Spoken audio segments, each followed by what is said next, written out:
আসসালামু আলাইকুম। সংবাদে আপনাদের সবাইকে স্বাগত জানাচ্ছি। আমি ফিরোজ তোহা। শুরুতেই বিআরবি কেবলস সংবাদ শিরোনাম জানিয়ে দেব এই মুহূর্তে হাতে পাওয়া সর্বশেষ গুরুত্বপূর্ণ আপডেট বাংলা সংবাদ। শুরুতেই থাকছে আত্মীয়ের বাসা থেকে গ্রেপ্তার দীপু মনি। সাবেক আইনমন্ত্রী আনিসুল হক, শেখ হাসিনার উপদেষ্টা সালমান এফ রহমান, সাবেক আইসিটি প্রতিমন্ত্রী জুনায়েদ আহমেদ পলকের পর এবার গ্রেপ্তার হয়েছেন সাবেক শিক্ষামন্ত্রী ডক্টর দীপু মনি। রাজধানীর বারিধারার ডিওএইচএস এলাকায় এক আত্মীয়ের বাসা থেকে সোমবার সন্ধ্যায় তাকে গ্রেপ্তার করা হয়। এবারে জানাবো আন্তর্জাতিক অপরাধ ট্রাইব্যুনালে হাসিনা ইনু মেননের বিরুদ্ধে গণহত্যার অভিযোগ।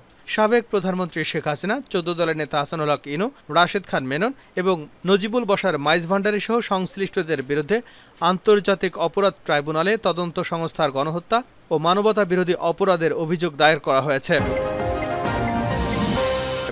জানাবো ইসলামী ব্যাংকের শীর্ষ 8 কর্মকর্তা বরখাস্ত।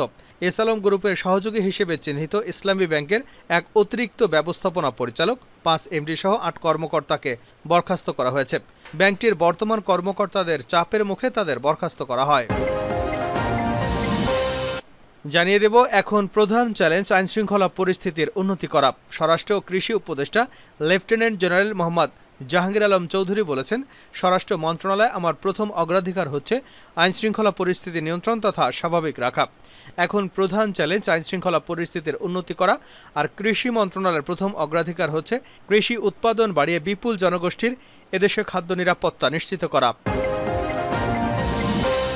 এদিকে আওয়ামী লীগ নিষিদ্ধ ও নিবন্ধন বাতিল চেয়ে হাইকোর্টে রিট। ছাত্র জনতার উপর গণহত্যার দায় আওয়ামী লীগকে নিষিদ্ধ এবং নিবন্ধন বাতিল চেয়ে হাইকোর্টে একটি রিট করা হয়েছে। সোমবার রিটটি করেছেন মানবাধিকার সংগঠন সারডা সোসাইটির পক্ষে নির্বাহী পরিচালক আরিফুর রহমান মুরাদ ভুইয়া।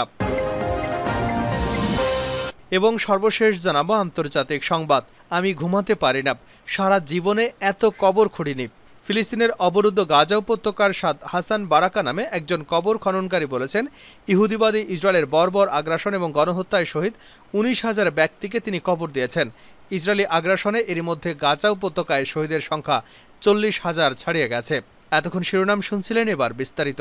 প্রিয় দর্শক, আপনি যদি এই চ্যানেলে নতুন হয়ে থাকেন, ভিডিওটি দেখতে দেখতে চ্যানেলটি সাবস্ক্রাইব করে আমাদের সঙ্গেই থাকুন। আর এই ভিডিও সম্পর্কে আপনি আপনার মূল্যবান মতামতটি কমেন্ট বক্সে জানিয়ে দিন। আর হ্যাঁ প্রিয় দর্শক, জানিয়ে দিন ভিডিওটি কোথা থেকে দেখছেন। আত্মীয়ের বাসা থেকে গ্রেপ্তার দীপু মনি। সাবেক আইনমন্ত্রী আনিসুল হক, শেখ হাসিনার উপদেষ্টা সালমান এফ রহমান, সাবেক আইসিটি প্রতিমন্ত্রী জুনায়েদ আহমেদ পলকের পর এবার গ্রেপ্তার হয়েছেন সাবেক শিক্ষামন্ত্রী ডক্টর দীপু মনি। রাজধানীর বারিধারা ডিওএইচএস এলাকায় এক আত্মীয়ের বাসা থেকে সোমবার সন্ধ্যায় তাকে গ্রেপ্তার করা হয়েছে। ঢাকা মহানগর পুলিশের গুলশান বিভাগের উপকমিশনার জিয়াউদ্দিন আহমেদ যুগান্তরকে এ তথ্য নিশ্চিত করেছেন। তিনি বলেন, দীপু মনিকে গ্রেপ্তার করে ডিবি কার্যালয়ে নেওয়া হচ্ছে। তাকে কোন মামলায় গ্রেপ্তার করা হয়েছে জানতে চাইলে এ বিষয়ে পরে জানানো হবে বলে জানান পুলিশের এই কর্মকর্তা। দীপু মনি 2008 সাল থেকে তিনি চাঁদপুর 3 আসনে সংসদ সদস্য হিসেবে দায়িত্ব পালন করেছেন। এছাড়া 2009 সাল থেকে 2013 সাল পর্যন্ত বাংলাদেশের পররাষ্ট্রমন্ত্রী ছিলেন। আর 2019 থেকে এবছরের শুরু পর্যন্ত শিক্ষামন্ত্রী ছিলেন। আন্তর্জাতিক অপরাধ ট্রাইব্যুনালে হাসিনা ইনু মেননের বিরুদ্ধে গণহত্যার অভিযোগ। সাবেক প্রধানমন্ত্রী শেখ হাসিনা, 14 দলের নেতা হাসানুল হক ইনু, রাশেদ খান মেনন এবং নজিবুল বশার মাইজ ভান্ডারী সহ সংশ্লিষ্টদের বিরুদ্ধে আন্তর্জাতিক অপরাধ ট্রাইব্যুনালের তদন্ত সংস্থায় গণহত্যা ও মানবতা বিরোধী অপরাধে অভিযোগ দায়ের করা হয়েছে। গত 4 আগস্ট মিরপুরে দেশ পলিটেকনিক কলেজের 9ম শ্রেণীর শিক্ষার্থী নিহত শাহরিয়ার হাসান আলভির বাবা মোহাম্মদ আবুল হাসান আন্তর্জাতিক অপরাধ ট্রাইব্যুনালে তদন্ত সংস্থায় এ অভিযোগ দায়ের করেছেন। আজ এ তথ্য জানিয়েছে সুপ্রিম কোর্টের আইনজীবী গাজী MH তামিম। আসামিদের নির্দেশে পুলিশের গুলিতে গত 4 আগস্ট মিরপুরে দেশ পলিটেকনিক কলেজের 9ম শ্রেণীর ছাত্র নিহত শাহরিয়ার হাসান আলভি নিহত হয় বলে অভিযোগ করা হয়েছে। অভিযোগে আরও বলা হয়, গত 30 জুলাই আসামিরা আন্দোলন দমানো এবং হত্যাকাণ্ড সংঘটিত করার জন্য বৈঠকে বসে এবং সর্বসম্মতিক্রমে সকল শক্তি প্রয়োগ করে আন্দোলন দমানোর জন্য সিদ্ধান্ত গ্রহণ করে। এর আগে শেখ হাসিনার বিরুদ্ধে আরও 2টি গণহত্যার অভিযোগ আনা হয়েছে, সেগুলোর তদন্ত চলমান রয়েছে। ইসলামী ব্যাংকের শীর্ষ 8 কর্মকর্তা বরখাস্ত। এসালম গ্রুপের সহযোগী হিসেবে চিহ্নিত ইসলামী ব্যাংকের অতিরিক্ত ব্যবস্থাপনা পরিচালক 5 DMD সহ 8 কর্মকর্তাকে বরখাস্ত করা হয়েছে। ব্যাংকটির বর্তমান কর্মকর্তাদের চাপের মুখে তাদের বরখাস্ত করা হয়। সোমবার ব্যাংক থেকে এ সংক্রান্ত চিঠি দেওয়া হয়। কেন্দ্রীয় ব্যাংকের নির্বাহী পরিচালক ও মুখপাত্র মোহাম্মদ মেজবাউল হক গণমাধ্যমকে এ তথ্য নিশ্চিত করেছেন। বরখাস্ত এসব কর্মকর্তাদের মধ্যে এসআলম গ্রুপের চেয়ারম্যান সাইফুল আলমের একান্ত সচিব আকিজউদ্দিন এবং ইসলামী ব্যাংকের ঋণের দায়িত্বে থাকা মিফতাউদ্দিন রয়েছেন। তারা দুজনেই ব্যাংকটির উপব্যবস্থাপনা পরিচালক এবং ব্যাংকটির ঋণ বিতরণ মানব সম্পদের দায়িত্বে ছিলেন। বরখাস্ত অন্য কর্মকর্তারা হলেন অতিরিক্ত ব্যবস্থাপনা পরিচালক JQM হাবিবুল্লাহ, উপব্যবস্থাপনা পরিচালক মোহাম্মদ সাব্বির, মোহাম্মদ রেজাউল করিম, ডক্টর মোহাম্মদ আবদুল্লাহ আল মামুন, ক্যামেলকো তাহের আহমেদ চৌধুরী এবং IBT এর প্রিন্সিপাল মোহাম্মদ নজরুল ইসলাম।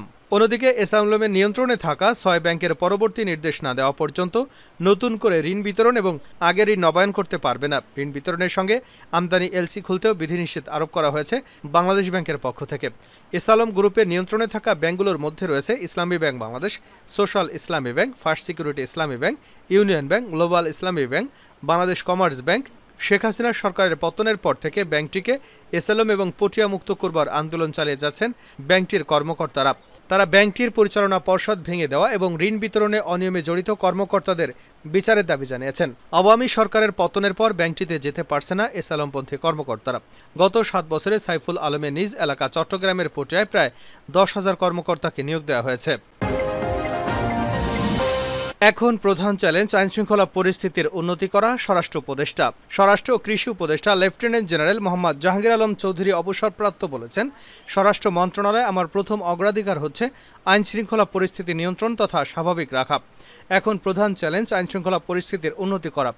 আর কৃষি মন্ত্রণালয়ের প্রথম অগ্রাধিকার হচ্ছে কৃষি উৎপাদন বাড়িয়ে বিপুল জনগোষ্ঠীর এদেশের খাদ্য নিরাপত্তা নিশ্চিত করা। সোমবার স্বরাষ্ট্র মন্ত্রণালয় নিজ দপ্তরে জাতিসংঘের আবাসিক সমন্বয়কারী গোয়েন লুইস এর সঙ্গে বৈঠক শেষে সাংবাদিকদের প্রশ্নের জবাবে এসব কথা বলেন তিনি। বৈঠকের বিষয়ে উপদেষ্টা বলেন, বিদ্যমান পরিস্থিতিতে জাতিসংঘ কী ধরনের সাহায্য এবং সহযোগিতা করতে পারে এবং সরকার কোন কোন সেক্টরে সহযোগিতা চাচ্ছে সে বিষয়ে প্রধানত কথা হয়েছে। রোহিঙ্গা সমস্যা নিয়েও আলাপ হয়েছে জানিয়ে স্বরাষ্ট্র উপদেষ্টা জাহাঙ্গীর আলম চৌধুরী বলেন, রোহিঙ্গাদের ক্ষেত্রে তারা সহযোগিতা করছে। আমরা আরও সহযোগিতা চেয়েছি। 1.2 মিলিয়ন রোহিঙ্গা প্রতিদিনই তাদের বাচ্চা বাড়াচ্ছে, খরচ বাড়াচ্ছে। আমাদের পক্ষে কতদিন খরচ বহন করা সম্ভব? তিনি বলেন, জাতিসংঘ থেকে যে ফ্যাক্ট ফাইন্ডিং মিশন আসবার কথা সেটা তারা পাঠাবে।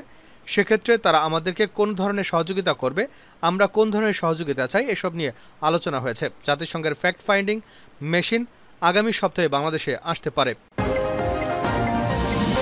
আওয়ামী লীগ নিষিদ্ধ এবং নিবন্ধন বাতিল চেয়ে হাইকোর্টে রিট।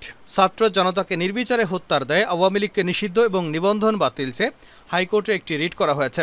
সোমবার রিটটি করেছেন মানবাধিকার সংগঠন সারডা সোসাইটির পক্ষে নির্বাহী পরিচালক আরিফুর রহমান মুরাদ ভূঁইয়া। রিটে যেসব প্রতিষ্ঠান শেখ হাসিনার নামে রয়েছে সেগুলোর নাম পরিবর্তন চাওয়া হয়েছে। এছাড়া দেশ সংস্কারের লক্ষ্যে বর্তমান অন্তর্বর্তীকালীন সরকারের মেয়াদ সর্বনিম্ন 3 বছর এবং বিদেশে পাচার করা 11 লাখ কোটি টাকা ফেরত আনতে বিগত আওয়ামী সরকারের আমলে চুক্তিভিত্তিক নিয়োগ পাওয়া কর্মকর্তাদের বদলি চাওয়া হয়েছে। এ বিষয়ে রিটকারী আরিফুর রহমান মুরাদ ভূঁইয়া বলেন, রিটের এই বিষয়গুলোতে রুল এবং আদেশ চাওয়া হয়েছে। বিচারপতি KM আসাদুজ্জামানের নেতৃত্বাধীন হাইকোর্ট বেঞ্চ রিট আবেদনটির পক্ষে শুনানি হবে বলে জানা গেছে।